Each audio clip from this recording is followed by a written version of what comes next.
তাহলে এই সমাজটা কি পচে গেল? এই সমাজকে কি পরিবর্তন করার আর কেউ নেই? রামিসার মতো হাজার হাজার নারী ধর্ষণের শিকার হয়ে তারা মৃত্যুবরণ করছে।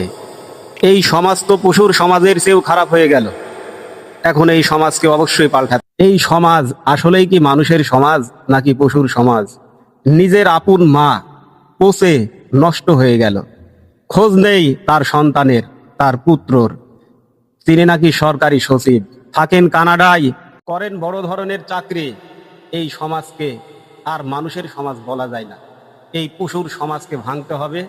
এই পশুর সমাজে বসবাস করে আমরা আর পশু হতে চাই না। বর্তমানে যে প্রজন্ম আসছে এই প্রজন্মকে আমরা আর পশুর সমাজে থাকতে দিতে চাই না। আমরা বিশ্ব মানবতাকে বলতে চাই, আসুন আমরা মানবতার মুক্তির দূত সেই মহানবী সাল্লাল্লাহু আলাইহি সাল্লামের রেখে যাওয়া পবিত্র কোরআনকে আঁকড়ে ধরে এবং তাওহীদের প্রয়োগ করি।